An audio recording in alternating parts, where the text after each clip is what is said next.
Bismillahirrahmanirrahim. Assalamualaikum warahmatullahi wabarakatuh.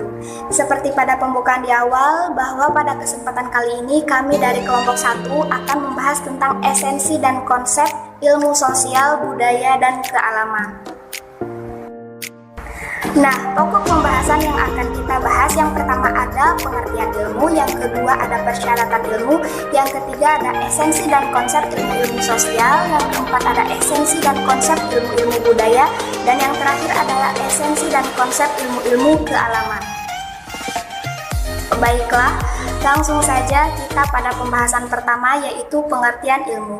Kata ilmu dalam bahasa Arab yaitu ilm, yang berarti memahami, mengerti, atau mengetahui. Secara sederhana, ilmu adalah seluruh usaha sadar untuk menyelidiki, menemukan, dan meningkatkan pemahaman manusia dari berbagai segi kenyataan dalam alam manusia.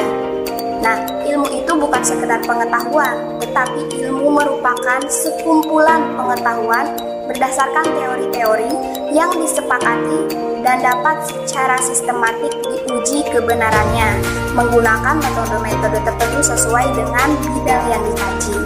Nah, ilmu merupakan hasil olah pikir manusia secara mendalam sehingga menghasilkan suatu konsep ilmu yang dapat bermanfaat bagi kehidupan manusia. Selain ilmu, juga terdapat kata yang selalu berkaitan dengan ilmu, yaitu pengetahuan. Pengetahuan adalah segala sesuatu atau hal yang diketahui oleh tangkapan panca indera, rasio, firasat, intuisi, dan pengetahuan sikap. Oleh karena itu, tidak semua pengetahuan adalah ilmu, tetapi semua ilmu adalah pengetahuan. Gitu. Selanjutnya kita masuk ke pembahasan yang kedua, yaitu persyaratan ilmu. Ada persyaratan ilmiah sesuatu dapat disebut suatu ilmu, yaitu yang pertama objektif. Sesuatu dapat disebut ilmu jika sesuatu tersebut dicari dan diteliti secara mendalam, sehingga menghasilkan suatu keputusan yang kebenarannya bersifat objektif dan dapat diterima oleh semua orang serta objek yang ditelitinya nyata. Yang kedua yaitu metodis, atau sama dengan metode yang berarti cara atau jalan. Nah, dalam menentukan suatu ilmu harus memiliki cara yang valid dalam kemungkinan adanya penyimpangan dalam ilmu yang telah teruji kebenarannya tersebut. Secara umum, metodis ini adalah metode ilmiah untuk menguji kebenaran suatu ilmu.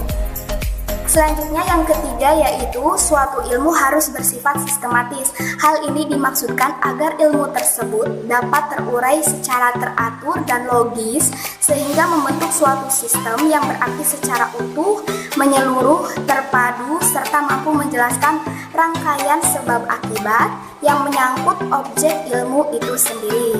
Yang terakhir yaitu universal. Hal ini untuk menentukan ilmu tersebut dapat dipergunakan secara luas atau tidak, seperti ilmu matematika, ilmu fisika yang memiliki rumus-rumus yang valid, sehingga di belahan dunia manapun ilmu tersebut dapat digunakan dan dapat diterima secara luas. Ya, selanjutnya esensi dan konsep dasar ilmu-ilmu sosial. Pada dasarnya, ilmu sosial adalah ilmu yang mempelajari tindakan-tindakan manusia yang berlangsung dalam proses kehidupannya, serta menjelaskan mengapa manusia berkelakuan seperti itu. Ilmu sosial dasar adalah pengetahuan yang menelaah masalah-masalah sosial, khususnya masalah-masalah yang diwujudkan oleh masyarakat, seperti fakta, konsep, maupun teori yang berasal dari berbagai bidang ilmu pengetahuan, keahlian dalam lapangan ilmu-ilmu sosial. Bagaimana seseorang mampu bersosialisasi dengan baik antar sesama manusia sesuai dengan ilmu dasar sosial tersebut. Dalam rumpunan ilmu sosial terdapat pula objek-objeknya. Objek-objek tersebut diantaranya yang pertama ada sosiologi. Sosiologi adalah ilmu pengetahuan atau ilmu sifat dan perkembangan masyarakat. Yang kedua ada antropologi. Antropologi adalah studi tentang masyarakat dan budaya manusia dan juga perkembangan manusia tersebut. Yang ketiga ada ekonomi. Ekonomi adalah ilmu sosial yang mempelajari aktivitas manusia yang berhubungan dengan produksi, distribusi, dan konsumsi terhadap barang ataupun jasa. Dan yang keempat ada hukum.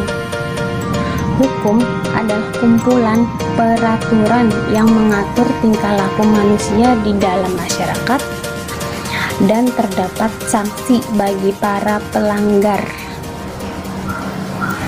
Yang kelima ada komunikasi. Komunikasi di sini adalah suatu proses ketika seseorang atau kita atau beberapa orang, sekelompok, organisasi, dan masyarakat menciptakan dan menggunakan informasi agar terhubung dengan lingkungan maupun dengan orang lain. Dan yang terakhir ada politik. Politik adalah ilmu untuk meraih kekuasaan secara konstitusional maupun non-konstitusional. Baik, selanjutnya yaitu ada esensi dan konsep dasar ilmu-ilmu budaya. Ilmu budaya itu sebagai definisinya itu budaya merupakan hasil cipta karya dan karsa manusia. Karsa itu bisa dibilang kehendak. Jadi di mana dulu ada sekelompok manusia yang menciptakan karya dan kehendaknya sehingga menjadi budaya.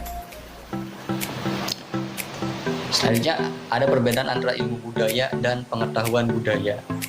Ilmu budaya itu dalam bahasa Inggris disebut dengan basic humanities, yaitu konsep-konsep yang dikembangkan untuk mengkaji masalah-masalah manusia dan budaya. Selanjutnya ada pengetahuan budaya atau dalam bahasa Inggris disebut dengan humanities, yaitu mengkaji pengetahuan manusia sebagai makhluk yang berbudaya. Secara sederhana, ilmu budaya dasar adalah pengetahuan yang diharapkan dapat memberikan pengetahuan dasar dan pengertian tentang konsep-konsep yang dikembangkan untuk mengkaji masalah-masalah manusia dan kebudayaan. Istilah ilmu budaya dasar dikembangkan pertama kali di Indonesia sebagai pengganti basic humanities, di mana basic humanities ini berasal dari bahasa Inggris yang asal katanya yaitu the humanities. Terdapat beberapa objek formal dari ilmu-ilmu yang berada dalam ruang lingkup ilmu-ilmu budaya atau humaniora, yaitu yang pertama filsafat sebagai ilmu, yaitu cara berpikir yang kontemplatif atau perenungan, radikal atau mendalam sampai ke akar-akarnya, sistematis dan universal. Yang selanjutnya ada bahasa, yaitu objek formalnya kelompok manusia menggunakan bahasa dalam konteks lingkungan sosial budaya. Jadi bahasa tersebut adalah merupakan budaya juga karena bahasa terlahir dari kebiasaan yang diciptakan karya dan karsa manusia tadi. Selanjutnya adalah psikologi, yaitu tentang jiwa manusia baik macam-macam gejalanya, proses maupun latar belakangnya. Selanjutnya ada esensi dan konsep dasar ilmu-ilmu kealaman. Alam adalah benda yang diciptakan oleh Yang Maha Kuasa yang di dalamnya terdapat makhluk hidup. Pada dasarnya, ilmu kealaman mempelajari tentang berbagai gejala yang dialami oleh manusia. Ilmu ini pun mengkaji tentang sudut pandang dan gejala alam yang berbeda. Di antaranya ada ilmu biologi, ilmu fisika, ilmu kimia, ilmu astronomi, dan ilmu matematika. Yang pertama, ilmu biologi. Ilmu biologi adalah ilmu yang mempelajari tentang organisme hidup termasuk struktur, fungsi, pertumbuhan, evolusi, persebaran, dan taksonomia. Yang kedua ada ilmu fisika. Ilmu fisika yang mempelajari tentang gerak dan perilaku dalam ruang maupun waktu. Yang ketiga ada ilmu kimia. Ilmu yang mempelajari tentang susunan struktur sifat, perubahan, dan materi. Yang keempat ada ilmu astronomi.